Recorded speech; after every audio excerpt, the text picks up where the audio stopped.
우리 오늘 하나님 말씀 시편 65편 1절로 13절까지 말씀입니다. 하나님이여 찬송이 시온에서 주를 기다리오며 사람이 소원을 주께 이행하리이다. 죄악이 나를 이겼사오니 우리의 허물을 주께서 사하시리이다.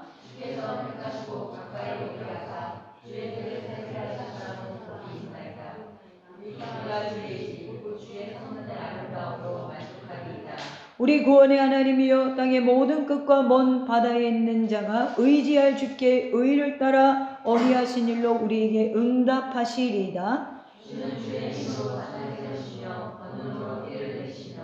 바다의 설렘과 물결의 흔들림과 만민의 소요까지 진정하시나이다.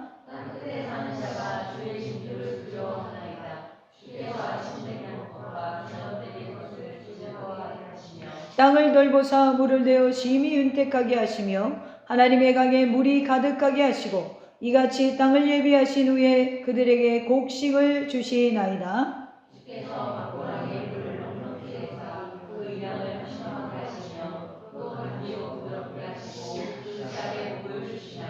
주의 은통으로 하늘을 관시우시니 주의 길에는 기름방울이 떨어지며 초장은 양떼로 옷 입었고 골짜기는 곡식으로 덮였으며 그들이 다 즐거이 외치고 또 노래하리이다. 아멘. 할렐루야. 네, 오늘 하나님 말씀의 제목은 축복을 사모하는 사람이 인식해야 할 것. 우리가 이제 가을을 맞이해서 제가 이제 추수감사절까지 5번의 축복에 관한 주제로 은혜를 나누겠다라고 했습니다. 그래서 오늘 3번째 시간입니다. 축복을 사모하는 사람이 인식해야 될 것. 오늘이 사실은 우리 교회력으로 종교개혁 주일입니다. 그래서 506주년 주일입니다. 그래서 오직 성경, 오직 그리스도, 오직 믿음, 오직 은혜, 오직 하나님께 영광. 자, 이 마음으로 돌아가자라는 마음으로 우리 이렇게 개신교회가 개혁되었는데 우리가 500여 년이 지나다 보니까 우리 삶에 정말 오직 성경의 은혜가 많이 사라지는 것 같아요. 그래서 말씀 속에서 하나님이 주시는 축복의 의미를 바로 깨닫고 여러분의 삶 가운데도 하나님이 주시는 하나님의 축복을 담을 수 있는 그릇으로 준비되어지고 만들어지는 그런 시간이 되기를 간절히 소망합니다.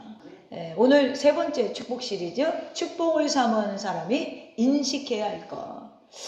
자, 오늘은 이제 그리스도인이 되어서 우리가 무엇을 인식하며 살아야 하는가 생각해 보려고 합니다.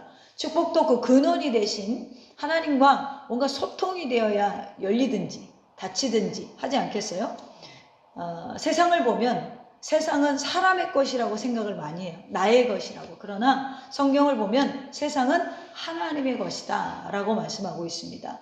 1908년에 감리교 성공회의 미국인 주교였던 에드윈 휴즈 목사라는 분이 있어요. 이분이 목회하던 중 어느 날 하나님의 소유권이라는 것에 대해서 설교를 하셨대요.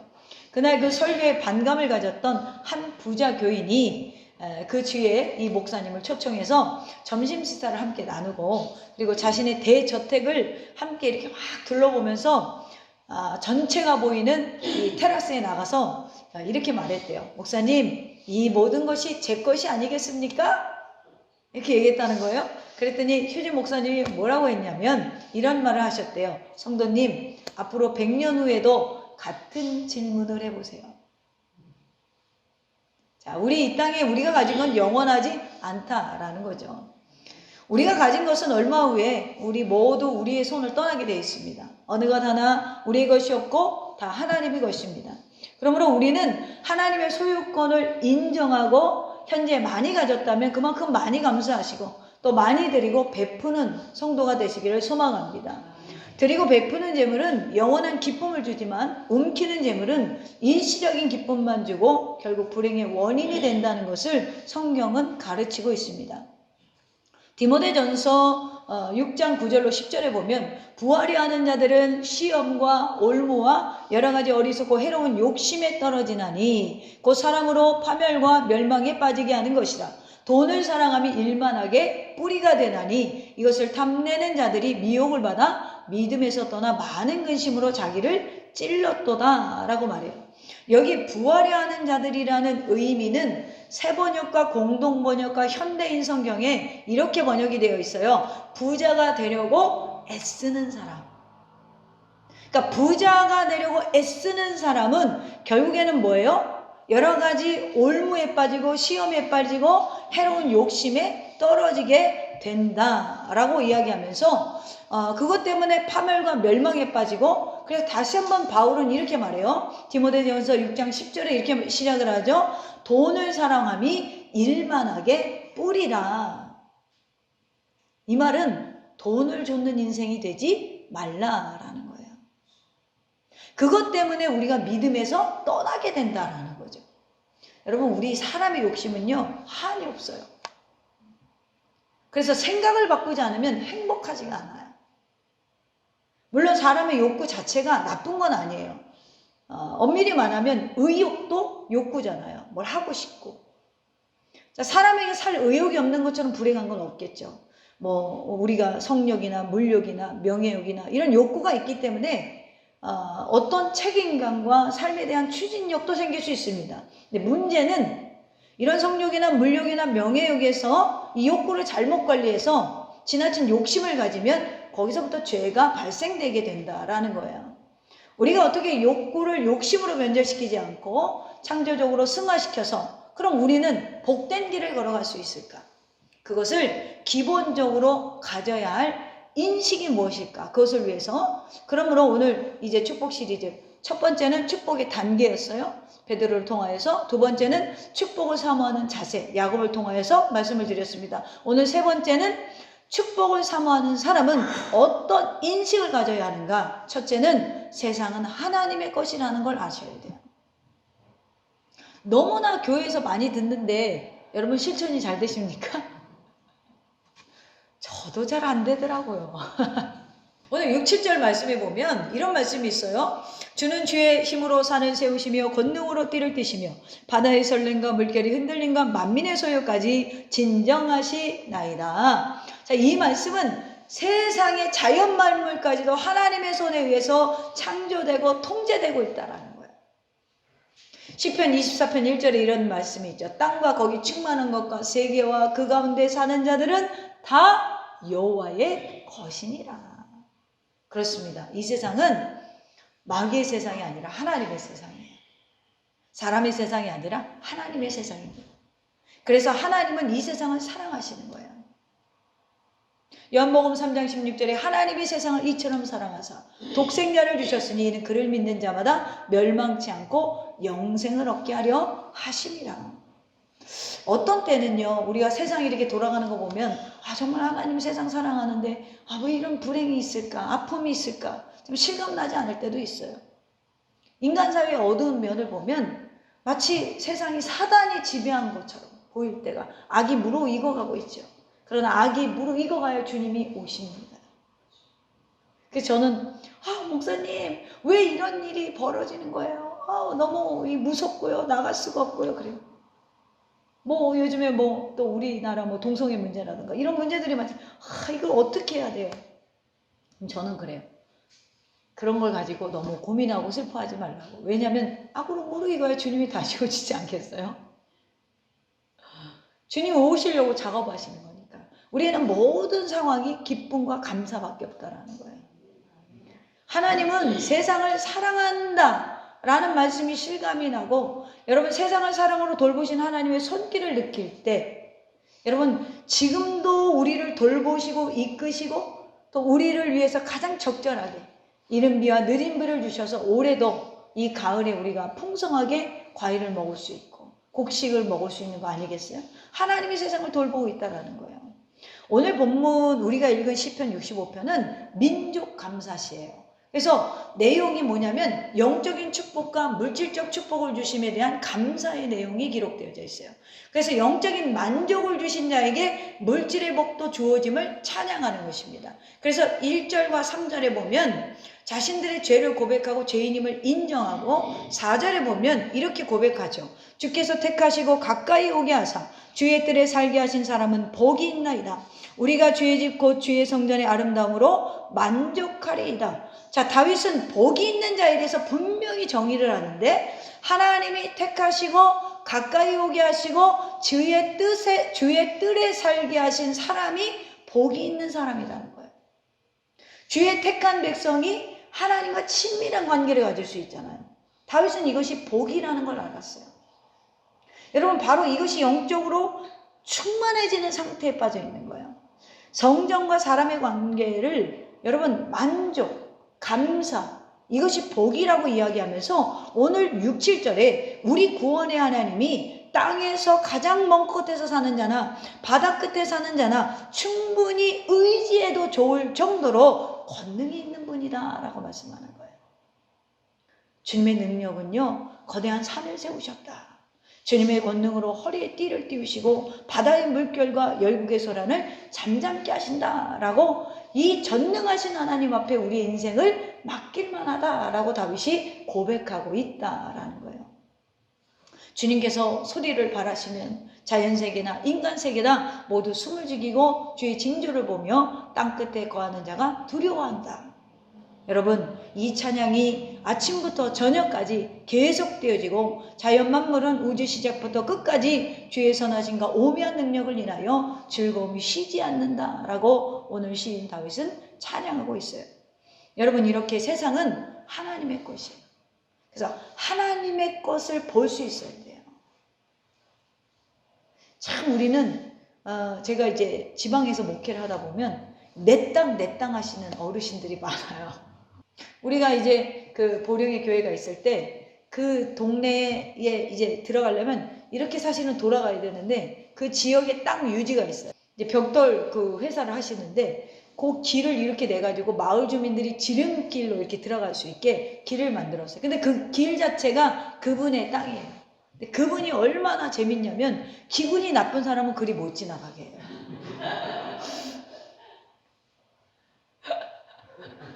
아주 재밌죠. 그리고 온 땅에다가 소변을 보고 다니면서 영역 표시를 하셔요. 그분이 도의원까지 하셨는데 그러다가 우리 앞에 한번 걸렸어요. 우리 교회 마당에 와서 그러시더라고요. 근데 그분을 보면 너무 재밌는 거예요. 우리가 이렇게 이제 젊으니까 오면은 목사님 이러면서 저한테 그래요. 저기서부터 여기까지 저기까지 제 땅입니다. 근데 여러분, 우리의 기준은 그런 게 아니니까 그분이 그러거나 말거나 그렇잖아요. 근데 그게 자기 땅이라고 기분 나쁜 사람은 그 길로 못 지나가게 하는 걸 보면서 야, 인간이 저렇게 참 옹졸하고 그런 참 한계를 못 넘는구나. 그런 걸 제가 생각해 봤어요. 여러분, 세상은요, 그분도 마찬가지예요. 그분이 그때 60대였어요. 뭐 지금까지 아직까지는 요즘에 100세 시대니까 살아계시겠지만 우리가 그 땅을 수유하는 것이 차례와의 30년, 40년이에요. 그 이후에는 누가 됐던 자녀한테 뭐 유산이 되어서 팔던 그건 누구 거가 됐는지 모르는 거예요. 우리는 세상은 하나님의 것이에요.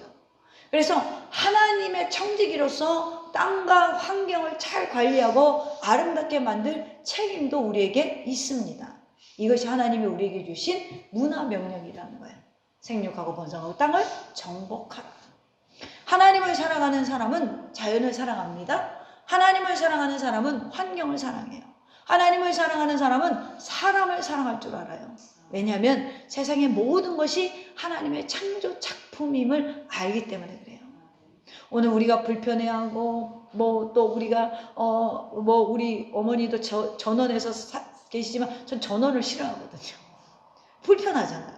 근데 그 불편한 것도 하나님의 창조 작품이고, 여러분, 이렇게 정말 여기 아파트가 얼마나 많아? 이 아파트도 하나님의 창조 작품이라는 거예요. 거예요. 인간을 통하여 하나님이 만드셨다라는 거예요. 그래서 우리는 세상의 모든 것이 하나님의 인식이라는 것이 우리에게 첫 번째로 있어야 하나님의 복을 줘도 잘 관리할 수가 있다라는 거예요.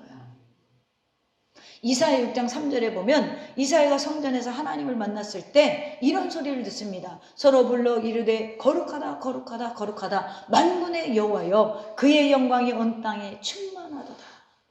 이 말씀을 깊이 살펴보면 이런 뜻이에요.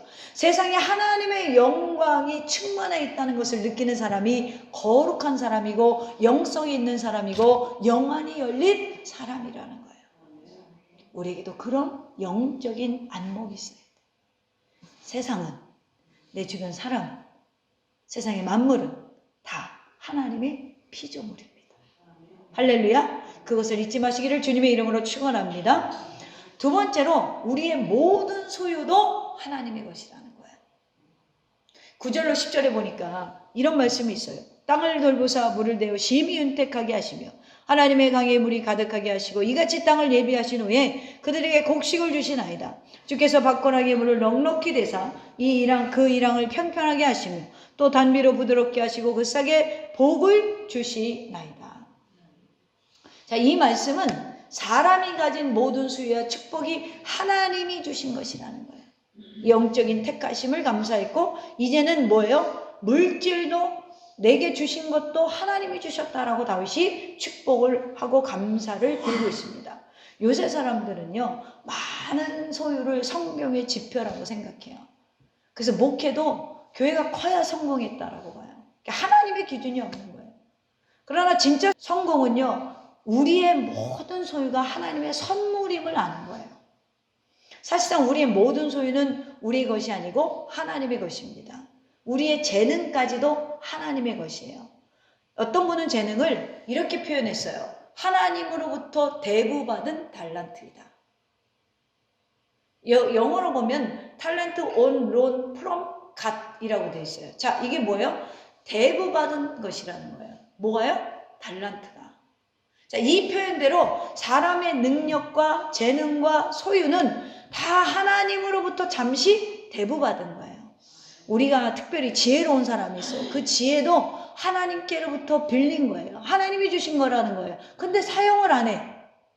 그럼 어떻게 돼요? 연체됩니다, 여러분. 연체돼요. 사용하셔야 돼요. 사용하셔야 돼요. 연체되면 어느 날 갚으려고 그래요. 하나님 앞에 가서. 어떻게 갚으려고 그래요? 주님이 그러잖아요. 5달란트 비유를 통해서 5달란트, 2달란트, 1달란트 줬는데 5달란트 받은 사람도 장사를 잘해서 5달란트를 남겼고 2달란트 받은 사람도 장사를 잘해서 2달란트를 받았고 1달란트 받은 사람은 장사를 잘했어요? 아니요. 그냥 땅에 묻어뒀다라는 거예요. 땅에 묻어뒀어요. 우리가 받은 달란트를 땅에 묻어둔 사람들이 얼마나 많은지 몰라요. 그리고 이 핑계 저 핑계 그 핑계 돼요. 여러분, 우리의 시간은 잠깐입니다. 아버지께로부터 받은 것을 하나님께 잘 영광 돌리는 데 사용하시기를 바랍니다. 그처럼 나 또한 나가 내게 아니고 하나님의 것인 거예요. 우리가 또 착각하는 게 뭐가 있을까요? 내게 주어진 시간이 나의 시간이라고 착각을 해요. 내게 주어진 시간이 70년이면 70년, 80년이면 80년, 90년이면 90년. 여러분, 이것이 다 하나님이 우리에게 주신 시간이라는 거예요. 여기 몇 년 남은지 아시는 분 있어요? 아무도 몰라요. 아무도 몰라요.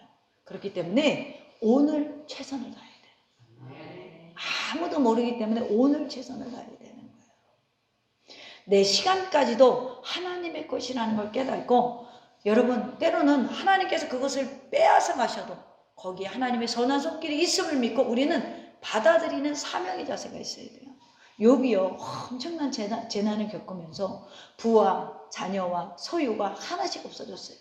마침내 자녀들까지 다 몰살됐을 때 그 장면을 보고 욥의 아내는 욥에게 하나님을 저주하라고까지 했어요. 그때 여기서 1장 21절에 보면 욥이 이렇게 말해요. 이르되 내가 모태에서 알몸으로 나왔은즉 또한 알몸이 그리로 돌아갈지다.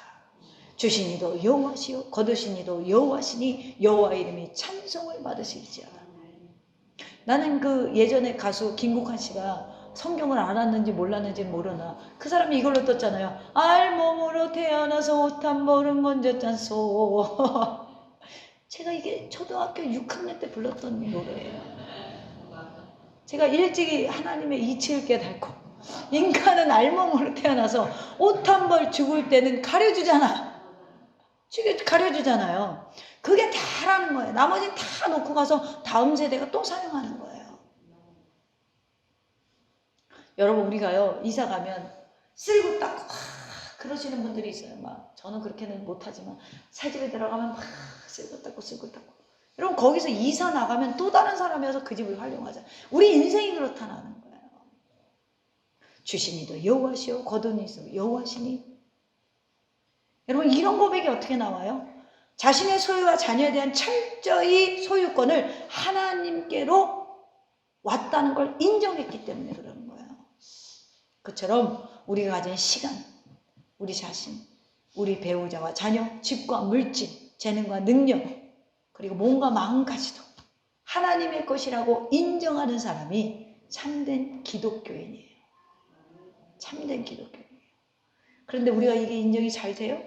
잘 안 되더라고요. 제가 목회하면서 사람들을 만나고 상담하면서 가만히 보면 인상이 지지고 볶는 사람이 있어요. 지지고 볶아. 그래가지고 항상 속이 불편해서 그게 얼굴로 투영이 돼요. 그래서 그런 사람들의 특징을 보면요. 얘기를 저는 처음에 쭉 들어보거든요. 진단을 내려야 되니까. 내가 벌어서 내가 산 거니까 내 사람이니까 내 자녀니까 내 마음대로 해서 직성이 풀리는 거야. 그러면서 뭐라고 하냐면 이렇게 말해요. 저 사람이 나를 힘들게 해요. 말을 안 듣는다는 거죠. 내 뜻대로 안 되니까 그 사람이 나를 힘들게 한다라고 생각해요. 그런데 여러분 생각해 보세요. 그 사람은 안 힘들겠어요? 그 사람은 안 힘들겠냐고요? 힘들죠. 여러분 하나님 건데 내 뜻대로 하려고 애를 쓰니까 힘이 들어요. 여러분 하나님 거를 하나님이 만들게 그냥 놔둬야 되는데 내 뜻대로 하려니까 너무너무 힘이 든 거예요. 사람이 사람을 어떻게 바꿔요? 못 바꿔요. 어떤 분은 목회를 해도요. 자기가 성도들을 바꾸려고 해요. 안 바뀌어요. 안 바뀌어요. 그런데요. 하나님이 그 사람을 만지면 바뀌어요. 그래서 우리는 복음밖에 없어요. 여러분 하나님 건데 내 뜻대로 하려고 애쓰지 마세요. 그러면 힘들어요. 물질도 마찬가지예요. 하나님 거예요. 내 거라고 생각하니까 힘이 들어요. 이럴 때마다 불안, 초조, 근심, 염려가 오는 거예요. 더 가져야 되는데 더 많이 사야 되는데 그게 내 뜻대로 안 되니까 평생 감사하는 마음이 자발적으로 한 번에 안 들어. 내 뜻대로 돼야 감사해. 그런 사람은. 그러니까 맨날 불편하고 우울하고 감정이 상하고 이거는 다 마귀적인 거예요. 하나님적인 게 아니란 말이에요. 사도 바울이 빌립보 4장 12절에 이런 말씀을 해요. 나는 비천에 처할 줄도 알고 풍부에 처할 줄도 알아. 모든 일 곧 배부름과 배고픔과 풍부와 궁핍에 처할 줄도 아는 일체의 비결을 배웠노라. 여러분 이 구절에서 내가 비천에 처할 줄 안다라는 건 소유가 없어도 나는 낙심하지 않는다는 거예요. 풍부에 처할 줄 안다는 것은 소유가 많아도 나는 교만해지지 않는다라는 거예요. 최고의 교만이 뭔지 아세요, 여러분? 내 인생이 내 거라고 생각하는 거예요. 그게 가장 큰 교만이에요. 분명히 4절에 이렇게 말씀은 주께서 택하시고 할렐루야? 우리를 택하셨다는 거예요. 그리고 주님이 뭐 했어요? 피값으로 우리를 사셨어요. 그래서 죄로부터 사망으로부터 지옥의 권세로부터 자유롭게 하셨어요. 여러분 우리가요. 이 값어치라는 게 있어요. 값어치. 우리 예를 들자면 여기 있는 키보드는 150만 원인가 160만 원짜리고 영성원에 있는 키보드는 300만 원짜리예요. 근데 150만 원 준 거랑 300만 원 준 거랑 기능이 같으면 돼요? 물론 내 돈 주고 산 건 아니고 하나님이 주셨지만. 기능이 같으면 돼요? 그럼 못 알아 2배의 값을 주고 사요? 살 필요가 없잖아요. 값어치가 있다라는 거예요. 그럼 우리는요, 얼마의 값어치죠? 얼마의 값어치예요? 예수님의 피값의 값어치예요. 예수님의 피값을 주고 우리를 사셨다니까요. 그러니까 우리의 값어치는 돈으로 환산할 수가 없어요. 왜요? 예수님이 피로 갚아준 인생이기 때문에. 피로 갚아준 인생. 여러분, 우리가 빚을 져가지고 너무너무 힘든데 누가 와가지고 아유 목사님 얼마 필요하세요? 아우 지금 3천만 원 때문에 너무 힘들어요. 그러면 아 그래요 목사님? 그러면 제가요 정확히 금액을 내보세요. 그 빚을 제가 갚아드려요. 얼마나 고마워. 너무 고맙지 않아요? 너무 고마워. 그래서 그러면 이렇게 생각해. 야, 저 사람은 나한테 야 정말 나를 3천만 원 이상으로 생각하는 거야. 그렇지 않아요? 그렇지 않으면 그렇게 돈 빌려주기 쉽지 않아요. 갚아주기 쉽지 않아요. 근데 우리 주님이 자신의 살과 피보다도 우리를 더 사랑하셨다는 거예요. 더 값어치 있게 여기셨다라는 거예요. 근데 우리는 우리 인생이 우리 거라는 거예요. 우리 거라는 거예요. 여러분, 우리가요 우리 거라는 걸 인정하고 이제는 하나님 거라는 걸 인정하면 여러분 이런 생각이 들어요. 모든 환경에 우리의 영이요 우리의 삶이 치우치질 않아요. 그렇기 때문에 바울이 이 가치를 알아서 나는 비천에 처할 줄도 알고 나는 배부름과 풍부와 궁핍에도 다 처할 줄 알아. 왜요? 이 환경이 나를 좌지우지 못한다는 거예요. 가난해도 행복할 수 있어요. 부자여도 불행할 수 있어요. 그 기준은 어디 있어요? 내 삶의 주인이 하나님이냐 아니냐. 사랑하는 성도 여러분, 모든 것이 하나님의 선물임을 알면 범사에 감사하는 마음이 생겨요. 우리가 많은 것을 가지고 불평하며 사는 불행한 사람이 되지 말고 적은 것을 가지고도 감사하는 행복한 사람이 돼서 더 많은 걸 맡길 수 있는 인생이 되기를 주님의 이름으로 축원합니다. 세 번째로 우리에게 필요한 건 뭐예요? 우리의 생명은 하나님의 것이라는 거예요. 오늘 2절에 보면 기도를 들으시는 주여 모든 육체가 주께 나아오리이다. 여기에서 육체라는 개념은 인생을 말하는 거예요. 인생. 4절에도 보면 주께서 택하시고 가까이 오게 하사 주의 뜰에 살게 하신 사람은 복이 있나이다. 이 뜰은 뭐예요? 성전이잖아요. 이 구약의 성막 개념과 성전 개념은 일반 평신도는 뜰에까지밖에 못 들어와요. 제사장만 성소 안에 들어갈 수 있어요. 그리고 대제사장만 지성소 안에 들어갈 수 있어요. 그래서 뜰이라는 개념은 성전을 바라보고 살아가는 걸 말하는 거예요. 그래서 뜰에 살게 하신 사람은 복이 있나이다. 우리가 주의 집 곧 주의 성전의 아름다움으로 만족하리이다. 다윗은 이 시편을 쓰면서 가장 복된 사람은 자신의 생명을 하나님께 드리고 하나님의 성전에 거하는 사람이라고 생각했어요. 구원받은 성도들에게 있어서 생명은 하나님의 것이고 삶은 덤으로 주어진 것입니다. 할렐루야. 고린도전서 6장 19절 20절에 이런 말씀이 있죠. 너희 몸은 너희가 하나님께로부터 받은 바 너희 가운데 계신 성령의 전인 줄 알지 못하느냐. 너희는 너희 자신의 것이 아니라 값으로 산 것이 되었다. 제가 지금까지 한 말씀이죠. 우리는 하나님께로부터 받았대요. 뭘? 몸을. 그 몸이 오늘 뭐라고 그래요? 주께로 나온다는 거예요. 2절에 보면. 그 몸이 주께로 나온다는 거예요. 그리고 우리는 뭐야? 성령의 전인 줄 알지 못하느냐? 너희는 너희 자신의 것이 아니라 값으로 살게 되었다. 우리 인생은 여러분 심심한 위로를 드립니다. 저당 잡히셨습니다. 누구에게? 예수님께. 예수님께. 그러니까 이자를 물지 마세요. 연천에서. 우리는요 하나님으로부터 생명의 빛을 졌어요. 이제 우리 몸은 우리의 것이 아니고 성령님이 계신 성령님의 집입니다. 그러므로 몸도 하나님의 영광을 위해서 쓰임받도록 해야 돼요. 그처럼 하나님의 영광을 위해서라면 자기 권리와 자기 뜻을 포기하고 심지어는 생명까지 기쁘게 내줄 수 있는 포기할 줄 알아야 돼요. 자신의 소유권을 포기하는 자에게 하나님은 더 큰 것을 맡기실 수 있습니다. 여러분 우리가 왜 소중한 존재예요? 이사야 49장 16절에 이런 말씀이 있어요. 내가 너를 내 손바닥에 새겼고 너의 성벽이 항상 내 앞에 있나니. 우리 왜 존귀하다고요? 하나님이 우리를 손바닥에 새기셨대요.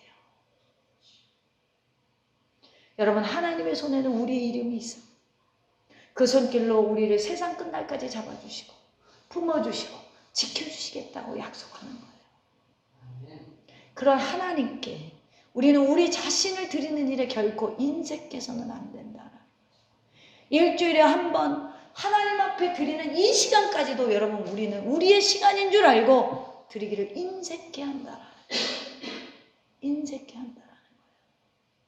하나님 앞에 예배 드리는 시간을 드리세요. 일주일에 몇 시간이나 하나님 앞에 드리십니까? 요즘에는 이 유튜브, 이 코로나 이후에 온라인 시대가 되면서 유튜브로 예배하면서 뭐라 그러냐면 이 시간이 내 건 줄 알고 자기들 마음대로 신앙생활. 아니라는 거예요. 내가 드리는 일에, 내 시간을 드리는 일, 내 삶을 드리는 일, 이 시간 나와서 몸을 드리는 일이 하나님의 시간의 일부를 드리는 거예요. 우리가 대통령이고 재벌회장이고 유명한 사람이기 때문이 아니라 하나님이 우리를 소유했기 때문에 우리는 존귀한 자라는 거예요. 너는 내 아들이다. 너는 내 딸이다. 이 말씀을 자신의 손바닥에 우리 이름을 새겨서 기억하고 계시다. 사랑하는 도샘의 가족 여러분, 축복을 사모하는 자가 인식해야 될 가장 중요한 것은 나는 하나님의 것이다. 우리 소유도 다 하나님의 것이고 구원받은 우리 생명도 하나님의 것이고 그 생명까지 하나님의 뜻을 위해 아낌없이 드릴 때, 요즘 옛날에는요 우리 권사님들이 기도하면 이렇게 많이 기도하셨어요. 저 어렸을 때만 해도 하나님 우리 아들이 주의 종이 되게 하여 주시옵소서. 근데 요즘에는 목사님들이 이거 아무개가 하나님의 일하면 좋겠다. 그런 말씀하지 마세요. 그 일이 얼마나 힘든데 목사님 그런 말씀을 하세요? 그렇게 화를 내요. 젊은 엄마들이 아주 깜짝 놀래요. 생명까지 하나님의 뜻을 위해 아낌없이 드리는 이 개념을 전혀 근처를 가보지 못해서 그러는 거예요. 우리가 남을 위해 그리고 하나님을 위해 거룩한 뜻을 위해 여러분 나의 시간을 드리고 나의 물질을 드리고 나의 재능을 드리는, 세상 사람들이 보기엔 좀 어리석어도 하나님께서 오히려 그런 사람에게 사는 길과 축복의 길을 열어주신다라는 거예요. 한국교회는요 헌신에 대한 오해를 가지고 있어요. 뭔지 아시냐면 하나님은 내 소유를 사용하시기를 원하고 더 나아가 내 생명까지 드리기를 원하십니다. 그러면 복을 주시는 분으로 가르쳤어요. 그게 우리가 지금 오류를 범한 거예요. 헌신에 대한 오해요. 내가 뭘 하나님께 하면 내게 복을 주신다라는 생각. 여러분 이게 헌신인가요? 조건이지. 그러나 여러분 헌신이라는 건 정확히 정의하셔야 돼요. 내 것을 하나님께 드리는 게 아니라 하나님의 것을 하나님께 되돌려 드리는 거예요. 그게 진정한 헌신의 개념입니다. 내 것을 하나님께 드려서 하나님이 나를 채운다라는 것보다는 물론 목회자가 그런 축복을 빌어줄 수 있죠. 그러나 우리는 헌신이라는 개념을 어떻게 바로 세우느냐, 하나님의 것을 하나님께 되돌려 드리는 거예요. 10의 1조요? 하나님의 것 중에 일부를 드리는 거예요. 하나님 앞에 예물 드리는 거요? 내가 받은 것 중에 일부를 드리는 거예요. 오늘 하나님께 나와서 1시간 예배하는 거요? 내가 일주일 동안 주어진 시간에 그 시간 동안에 하나님 앞에 1시간밖에 못 드리는 거예요.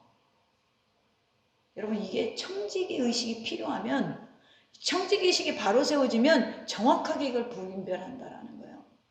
미국의 청교도들은 그런 의식이 강했고요. 한국교회가 그 신앙이 강했어요. 근데 어느 날부터 이게 사라졌어요. 그래서 지금도 여러분 우리는 좀 더 덜 자고 좀 더 덜 먹고 좀 더 덜 입고 하나님의 영광을 위해서, 이게 청교도 정신이에요. 여러분 이런 마음으로 우리는 살아가야 합니다. 여러분 우리가 사는 지금의 시대에도 부유를 낭비하는 것이 아니라 잘 쓰는 청지기 문화가 뿌리를 내려야 돼요. 재밌는 게 미국은 청교도 의식이 강했다고 했잖아요. 하버드 대학은 존 하버드가 설립했는데 설립자 자서는 그 대학에 간 사람이 하나도 없었어요. 카네기 공대도 강철왕 앤드류 카네기가 설립했는데 그는 돈만 내고 학교 일에 일체 관여하지 않았어요. 시카고 대학도 석유왕 록펠러가 설립했는데 기부할 때 자신의 이름을 붙이지 않는 조건으로 기부했어요. 지금 우리가 사는 시대에도 이런 자가 필요합니다. 정확히 청지기 자세로 내 소유, 내 삶의 시간까지도, 내 재능까지도 하나님의 것이라는 거예요. 그래서 여러분 이제 세상이 하나님의 것이고 우리의 모든 수야 생명까지도 하나님의 핏값으로 산 인생이라는 것을 잊지 말고 우리가 축복의 개념을 바르게 인식하여서 바른 축복을 사모해서 하나님이 여러분에게 더 많은 것들을 맡길 수 있는 이 풍성한 가을 그리고 새로운 24년이 되어지기를 주님의 이름으로 축원합니다.